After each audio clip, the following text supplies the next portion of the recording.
At some point, the basic economics really matter, and they matter because, not that it's bad that rich people are getting richer, it's bad that everyone else is getting poorer.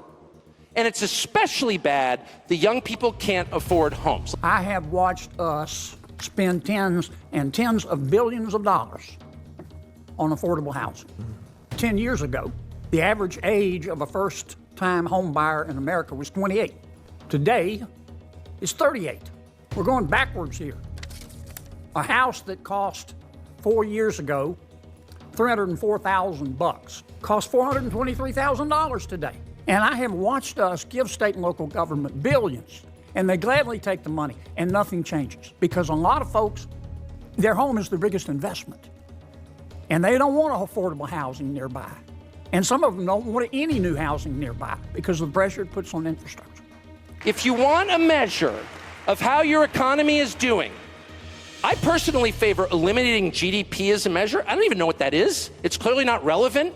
My measure is really simple. I got a bunch of kids. Can they afford houses with full-time jobs at like 27, 28? And the answer is no way. And the answer is that 35-year-olds with really good jobs can't afford a house unless they stretch and go deep into debt.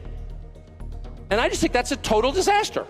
If we're serious about increasing housing starts in America, we would turn to every state and say, look, we expect you to increase housing starts every year by 3%. If you don't do it, we're going to cut by 1.5% all of the federal aid that we give to you, across the board. So let me get this straight. We can't afford rent because rent prices are increasing so much to push us out to buy homes. But the interest rate is so high, you can't buy a home. And also you're not gonna get funded for a home because of your debt to income ratio. So then what? And then homelessness or houselessness is becoming criminalized. So then what? I don't understand. To be honest, I really like the idea of building a commune, aside from like the culty aspect of it, but essentially buying land, driving vans, building a tiny houses on it, and everyone shares. We literally have all-time worst housing affordability. For instance, the monthly cost to buy a home in terms of mortgage, taxes, and insurance is now up to $2,800 a month. By far the highest level on record. You can see when Trump initially came into office in 2016, it was $1,200 a month. So this was a different ball game in terms of there being meat on the bone for home buyers to actually be able to afford houses. Children, this is an inextricable part of the American family aspiration, part of upward mobility. Huge hedge funds, pension funds, and so-called REITs, real estate investment trusts, are amassing giant sums of money, billions, tens of billions, in some cases, trillions of dollars. Think of what a trillion is. A billion is 1,000 million. A trillion is 1,000 billion. So these are people with the kind of resources that you and I can only dream of. We can't hope to compete with or match. And what these huge hedge funds are doing is they're moving into neighborhoods all around the country and buying up homes. Not a home here, not a home over there. They're buying up whole developments of homes. If people don't own things, they don't feel ownership of the country they're in. And the country gets super volatile because people feel like they've got nothing to lose.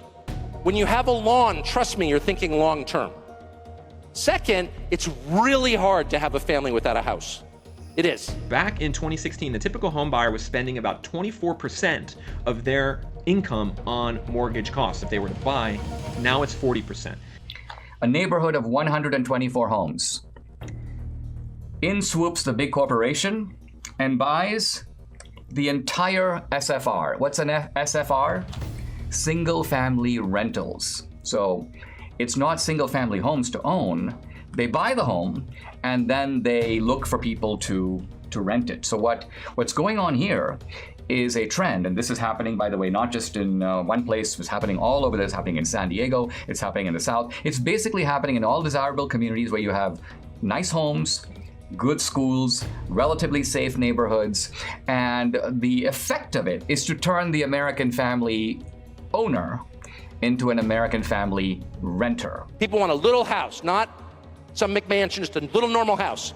That is the actual American dream. And that is what is totally unattainable for young people.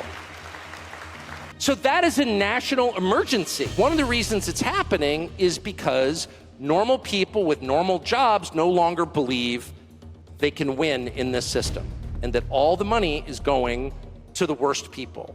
And no one even stops to ask, what the hell is going on? What I'm saying is that our leadership class should say something about it and should assign a moral value to it. And if you're getting rich by loaning money to people at incredibly high interest rates, that's something you're gonna have to talk to God about. That is not good.